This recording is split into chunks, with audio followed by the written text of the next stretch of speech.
वंदे पुरुषोत्तमम। ठाकुर मेरा है। श्री गोविंद ब्रह्मचारी नाम की एक दादा सत्संगी गुरु भाई लोगों के अंदर एक प्रथा प्रचालित है, और वो हैं जो कुछ भी खाते हैं, जो कुछ भी घर पे लेके आते हैं, सबसे पहले उसमें से ठाकुर जी के लिए उठा के रखते हैं। घर पे भी चाहे कोई फसल हो, चाहे कोई भी चीज उगा हो, तो सबसे पहले उसे उठा के ठाकुर भोग के लिए रख देते हैं।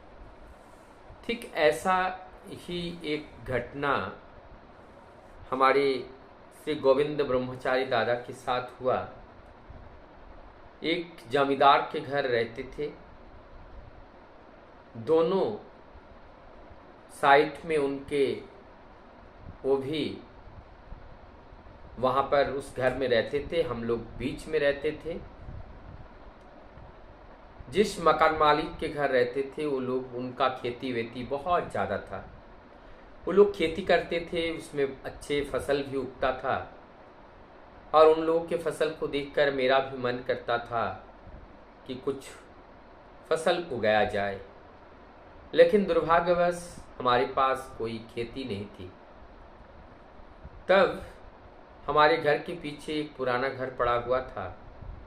वो घर किसी के प्रयोग में नहीं आता था, और वहाँ पर हम लोग राख डालते थे।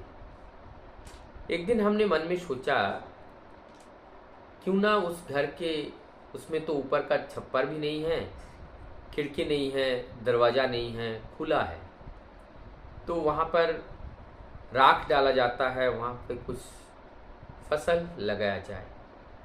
ऐसा सोच करके बाजार जाते हैं और वहाँ से कुछ बीज लाते हैं बोने के लिए।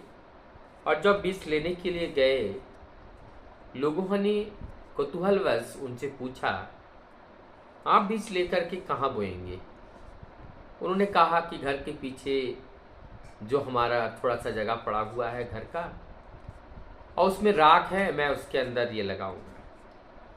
तब उन्होंने और कहा कि आप बैगन का चारा लेके जाओ, मिर्च का चारा लेके जाओ, टमाटर का लेके जाओ। लेके जाते हैं और जाकर के वहाँ लगाते हैं, और लगाने के बाद उस बैगन के पेड़ में बैगन हुआ, बहुत सुंदर बैगन हुआ। मिर्च के पेड़ में भी मिर्च आ गया। तब उन्होंने सोचा, क्यों ना हम पहला पेड़ का पहला बैगन और पहला पेड़ का पहला मिर्च हम दे के आए, हम ठाकुर जी को निवेदन करके आए। यही सोच करके उन्होंने बैगन और मिर्च लेकर के वो आते हैं, और आकर ठाकुर जी के पास आके कहते हैं, ठाकुर, हमने घर पे बैगन लगाए थे और मिर्च लगाए थे, तो वही बैगन हुआ तो आपके भोग के लिए लेके आया हूँ। ये वहाँ आपके ना कहकर उन्होंने तुम्हारा कह दिया, तुम्हारे लिए लाए हैं। प्यार से, गांव के लोग हैं, बहुत ज़्यादा पढ़े लिखे नहीं हैं, लेकिन उनके पास प्यार है और कोई छिपा हुआ बात नहीं है, सच भाव है, मन का आवेग है। उन्होंने कहा कि मैं आपके लिए नहीं, मैं तुम्हारे लिए लाया हूँ। जब ये कहा, ठाकुर जी ने कहा, मुझे भी बहुत अच्छा लगता है बैगन, आज मैं बैगन से ही खाऊंगा। आप इसे लेकर के जाओ और बड़ो बहू के पास, बड़ माँ के पास दे के आओ। वहाँ पे खड़ी थी तितरी दी। तितरी दी ने खड़ी खड़ी वहाँ पे सुन रही थी। और जब बड़ी माँ के पास, तब उन्होंने कुछ नहीं कहा। दादा बड़ी माँ के पास गए और जाकर के ठाकुर जी के पास जो निवेदन किए थे, जो ठाकुर जी का आशीर्वाद उन्हें प्राप्त हुआ, उन्होंने ठीक इसी बात को बड़ माँ के सामने रखा। जब तितरी थी इधर से चिल्लाए पड़े कि आज लोग आते हैं सब ठाकुर के पास, बात करना भी नहीं आता है और ये तुम्हारा तुम्हारा कह के बातें कर रहे हैं। तब हंसते हुए बड़ माँ कहती हैं, क्या हुआ? कहते हैं देखो ना इन्होंने ठाकुर जी से कैसे व्यवहार की बातें किए हैं। तब तितरी दी को बड़ माँ कहती हैं कि क्यों तुम जब परमपिता के पास अकेला बैठे रहते हो तो तुम क्या कहते हो? कहते ये आप हमें ये कर दो, आप हमें ये कर दो, इस तरीके से कहते हो।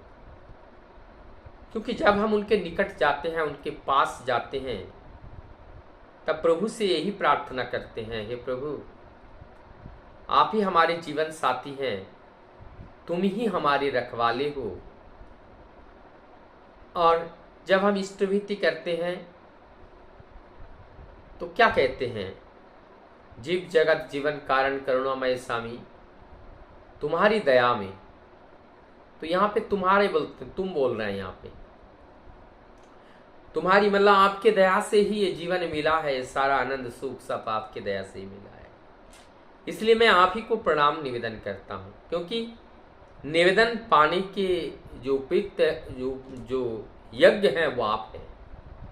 क्योंकि आपने ही हमें सब कुछ दिए हैं, आपने हमारे ये देह दिए हैं, आपने हमारे माता पिता स्त्री पुत्र ये सारी ऐश्वर्य ये सब आप ही ने दिए हैं। इसलिए प्रणाम निवेदन आपके चरण में ही होगा। आप ही को मैं प्रणाम करता हूँ, आपको वंदन करता हूँ। इस तरह से ठाकुर जी के पास निवेदन करके वो चले आते हैं और मन ही मन सोचते हैं परमपिता की क्या दया है, क्या करुणा है उनका। क्योंकि इन्होंने हमें जितना दिया, जितना प्यार दिया, मुझे लगता है मैं आप बहुत बड़ा अमीर हो गया हूँ, बहुत बड़ा धनी हो गया हूँ। क्योंकि हमारे जीवन में इससे बड़ा प्राप्ति और कुछ नहीं हो सकता है। मैं प्रभु के लिए जो कुछ भी जुटा पाया, ना मेरे पास धन दौलत, ना कोई माणिक्य, ना कोई सुंदर सुंदर कोई व्यंजन, कुछ भी नहीं दिया, केवल बैगन और मिर्च, वो भी परम तृप्ति के साथ हमारे निवेदन को उन्होंने स्वीकार किया।